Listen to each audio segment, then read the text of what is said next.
हाय buddies, मैं हूं आपका दोस्त मनीष और ये हमारा यूट्यूब चैनल मार्गदर्शक गुरुजी। दोस्तों, आज के इस वीडियो में हम लोग माइट के 17th कॉन्सेप्ट को समझने की कोशिश करेंगे, लेकिन इस एक वीडियो में 4 अलग अलग कॉन्सेप्ट्स हैं। अगर आप यहां देखेंगे तो यहां आपको 4 कॉन्सेप्ट नजर आएगी। पहली कॉन्सेप्ट, शायद ही समय हुआ है, जिसका स्ट्रक्चर क्या है? It might have been time. जैसे शायद ही 2 घंटे हुए हैं। जरा समझिएगा कैसे सेंटेंस में शायद ही समय हुआ है, शायद ही 2 घंटे हुए हैं, it might have been 2 hours. शायद ही 4 हफ्ते हुए हैं, it might have been 4 weeks.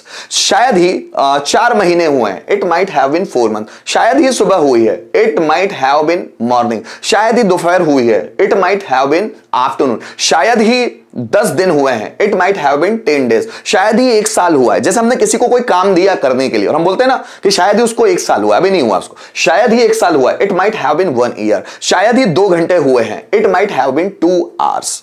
तो शायद ही समय हुआ है, या शायद ही समय हो गया है, शायद ही समय हो चुका है, शायद ही समय बीत चुका है, शायद ही समय गुजर चुका है, ऐसी कोई भी आइडेंटिफिकेशन आ जाए, इट माइट हैव बीन और टाइम, इस कॉन्सेप्ट को आप इस्तेमाल करने वाले। जैसे अगर मुझे बोलना है शायद ही 15 मिनट हुए, यार 15 मिनट थोड़ी ना हुआ, अभी शायद ही 15 मिनट हुए हैं, it might have been 15 minutes. शायद ही 50 सेकंड हुए, it might have been 50 second. शायद ही 2 दिन हुए हैं, it might have been 2 days. शायद ही 4 हफ्ते हुए हैं, it might have been 4 weeks. तो आपको इस कॉन्सेप्ट का इस्तेमाल यहां पर करना है, ठीक है ना दोस्तों। जब टाइम हमको बताना है, शायद ही सुबह हुई है, it might have been morning. शायद ही 10 साल हुए हैं, it might have been 10 years, ठीक है।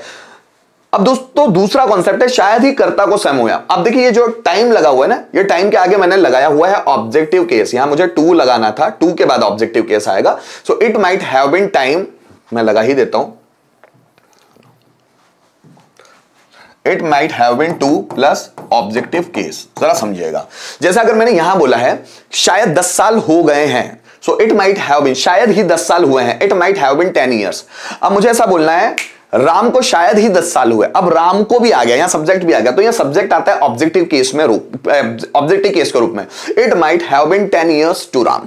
अगर मुझे बोलना है शायद ही 15 मिनट हुए हैं, it might have been 15 minutes, इतना ही आएगा। लेकिन बोलना शायद ही मेरे पापा को 15 मिनट हुए हैं, तो it might have been 15 minutes to my father, ठीक है। अगर मुझे बोलना है शायद ही सुबह हुई है, so it might have been morning. शायद ही राधा को सुबह हुई है, so it might have been morning to Radha. शायद ही 2 महीने हुए हैं, it might have been 2 month. शायद ही रोहन को 2 महीने हुए हैं, it might have been 2 months to Rohan. जैसे शायद ही मम्मी को 2 हफ्ते हुए हैं, शायद ही 2 हफ्ते हुए हैं, it might have been 2 weeks. शायद ही मम्मी को 2 हफ्ते हुए हैं, it might have been 2 weeks to mother, ठीक है। मैं बोलूं शायद ही 15 मिनट हुए हैं, it might have been 15 minutes. शायद ही मुझे 15 मिनट हुए हैं, so it might have been 15 minutes to me. मैंने यहां ऑब्जेक्टिव केस क्यों बोला दोस्तों? क्योंकि यहां सब्जेक्ट नहीं आ सकता। शायद ही मुझे 15 मिनट हुए, मुझे मतलब टू मी, तुम्हें मतलब टू यू, हमें मतलब टू अस, उन्हें मतलब टू देम, राम को मतलब टू राम, ऐसे लगा सकते हैं आप। जैसे शायद ही उसे 15 मिनट हुए किसी लड़के को, so there might have been 15 minutes to him. शायद ही उसे 15 मिनट हुए किसी लड़की को, so it might have been 15 minutes to her, ऐसे बनाएंगे। दोस्तों, तीसरा कॉन्सेप्ट है, ये जो कॉन्सेप्ट आपको, ये दूसरा कॉन्सेप्ट है ना, इसी के आगे ऐड होगा, इसी के आगे ऐड होगा। जैसे देखिए, it might have been time, objective case, verb की फर्स्ट फॉर्म के साथ आईएनजी देन ऑब्जेक्ट। जैसे शायद ही कर्ता को कुछ करते हुए समय हुआ है। जैसे शायद ही राम को इंग्लिश सीखते हुए 2 महीने हुए हैं, तो it might have been 2 months to Ram learning English. यहां पर 2 आएगा दोस्तों ना, मैंने 2 नहीं लिखा हुआ है, ठीक। So it might have been 2 months to Ram learning English. शायद ही उसे पढ़ाते हुए 15 मिनट हुए हैं, शायद ही उसे पढ़ाते हुए 15 मिनट हुए हैं, so it might have been 15 minutes to him teaching. शायद ही राम को प्रैक्टिस करते हुए 2 घंटे हुए, प्रैक्टिस करते हुए, है ना, it might have been 2 hours to Ram practicing. शायद ही मुझे पढ़ाते हुए 12 साल हुए, शायद ही, so it might have been 12 years to me teaching. शायद ही राम को बाजार जाते हुए आधा घंटा हुआ है, so it might have been half an hour to Ram going to market, है ना, going to market ING form दिया हुआ है। शायद ही इलेक्ट्रीशियन को पंखा सुधारते हुए 2 घंटे हो गए हैं, so it might have been 2 hours to electrician repairing a fan. शायद ही मुझे सब्जियां काटते हुए 20 मिनट हो गए हैं, it might have been 20 minutes to me, it might have been 20 minutes to me cutting vegetables. शायद ही उसे सब्जियां खरीदते हुए 10 मिनट हुए हैं, so it might have been 10 minutes to him, उसे ना सेलिंग वेजिटेबल। शायद ही उसे मोबाइल खरीदते हुए 2 घंटे बीत गए हैं। So it might have been 2 hours to him purchasing mobile खरीदते हुए। ठीक है, शायद ही नौकर को कमरा साफ करते हुए आधा घंटा हुआ है। It might have been half an hour to servant cleaning the room. शायद ही मुझे कमरे में पोछा लगाते हुए 15 मिनट हुए हैं। So it might have been 15 minutes to me mopping in the room. ऐसे आप बना सकते हैं। और नीचे वाला जो कॉन्सेप्ट है, शायद ही कर्ता को कुछ किए हुए कुछ समय हुआ है। जैसे इंग्लिश सीखे हुए राम को शायद ही 2 महीने हुए हैं। इंग्लिश सीखे हुए मतलब वो सीख गया है, सीखने का काम हो गया है, पर उसको इस काम को किए हुए 2 महीने हो गए, मतलब अभी नहीं कर रहा है वो, 2 महीने हो चुके उसको किए हुए है ना। सो राम को इंग्लिश सीखे हुए शायद ही 2 महीने हुए हैं। It might have been 2 months to Ram having learned English. जैसे उसे सब्जियां खरीदे हुए शायद ही 15 मिनट हुए हैं। So it might have been 15 minutes to him having purchased vegetables. मुझे पढ़ाते हुए शायद ही 12 साल हुए हैं, शायद ही। So it might have been 12 years to me having taught. उसे इंग्लिश सीखते हुए शायद ही 2 महीने हुए हैं। So it might have been 2 months to him having learned English. दोस्तों ये कॉन्सेप्ट मैंने जो एडवांस टू हैव है इसमें भी बहुत अच्छे से समझाने की कोशिश की है, ऐसा नहीं कि नहीं है।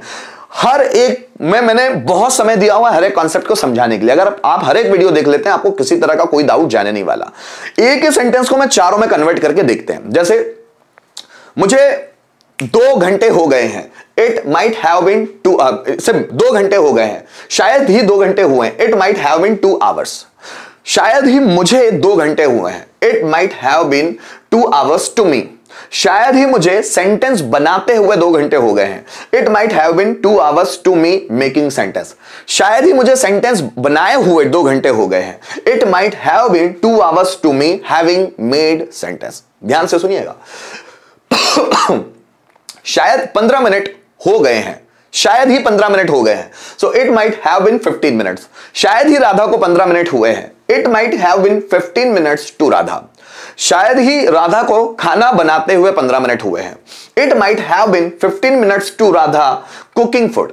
शायद ही राधा को खाना बनाए हुए 15 मिनट हुए हैं। So it might have been 15 minutes to Radha having cooked food. कैसे, थोड़ा सा सेंटेंस वाइज देखेंगे तो और चीजें क्लियर होगी। जैसे यहां देखिएगा, जैसे शायद ही 10 साल हुआ। अगर हमको ऐसा बनाना है तो कैसे बनाएंगे, शायद ही 10 साल हुए। So it might have been 10 years। ये इसका एग्जैक्ट फॉर्म है ना, शायद ही 10 साल हुए। So it might have been 10 years। शायद ही 2 घंटे हुए हैं। So it might have been 2 hours। ठीक है, शायद ही सुबह हुई है। So it might have been morning. शायद ही सुबह हुई है। ठीक है, शायद ही 2 हफ्ते हुए हैं। So it might have been 2 weeks। ठीक है, शायद ही 12 दिन हुए हैं। So it might have been 12 days। ठीक है, इधर देखो, शायद ही राम को 4। अब यहां पर सब्जेक्ट आया हुआ है, राम को, है ना, मुझे, हमें, उन्हें, मुझे, तो यहां पर सब्जेक्ट है, इसमें वो नहीं था। ठीक है, शायद ही राम को 4 साल हुए हैं। So it might have been 4 years। अब जो सब्जेक्ट है वो ऑब्जेक्टिव केस के रूप में आता है, तो टू राम। ठीक है, so it might have been 4 years to Ram. शायद ही मुझे 2 घंटे हुए हैं। It might have been 2 hours to me. Subject objective case के रूप में आया हुआ है। शायद ही हमें 5 दिन हुए हैं। So it might have been 5 days to us. ठीक है, शायद ही उन्हें 4 महीने हुए हैं। It might have been 4 months to them. शायद ही मुझे 15 मिनट हुए हैं। So it might have been 15 minutes to me. दोस्तों सेंटेंसेस को बार बार देखिएगा, ध्यान से देखिएगा कि उसको मैं बना कैसे रहा हूं, ताकि आपको बहुत सहूलियत हो जाए समझने में। ये सेंटेंस जैसे बना है, थोड़े से इसी के अलग फॉर्म में देख लेते हैं ना आगे वाले। शायद ही राम को अंग्रेजी सीखते हुए 2 महीने हो गए हैं। तो it might have been 2 months to Ram अंग्रेजी सीखते हुए, लर्निंग इंग्लिश। थोड़े से सेंटेंस डिफरेंट है, लेकिन आप बना बना के कोशिश करेंगे, बहुत आसान होंगे। शायद ही राम को अंग्रेजी सीखे हुए 2 महीने हुए हैं। So it might have been 2 months to Ram सीखे हुए, इंग्लिश सीखे हुए, having learned English, having learned English. आगे देखिए, शायद ही हमें नौकरी करते हुए 1 साल हो गया है। So it might have been 1 year to us doing a job, नौकरी करते हुए। ठीक है, शायद ही हमें नौकरी किए हुए 1 साल हो गया है। So it might have been 1 year to us having done a job, third form है ना, having done a job. So guys, यहां पर मैंने एक वीडियो के माध्यम से थोड़ा सा शॉर्ट में समझाया, लेकिन 4 कॉन्सेप्ट समझाने की कोशिश की। सो गाइस, यहां पर आप चारों कॉन्सेप्ट को बार बार इन सेंटेंसेस को सुनिएगा, जो मैं बताने की कोशिश कर रहा हूं। चारों कॉन्सेप्ट आपको इसी वीडियो के माध्यम से क्लियर हो जाएंगे। उम्मीद करता हूं जो मैं समझाना चाहता था माइट का कॉन्सेप्ट इस 17th वीडियो में, ये आपको अच्छी तरह से समझ में आया हुआ। किसी तरह का कंफ्यूजन है, वीडियो को रिपीट करके देखिएगा। मैंने इतने सारे एग्जांपल्स दिए कि आपको कंफ्यूजन नहीं होगा। Thank you so much video में एंड तक बने रहने के लिए।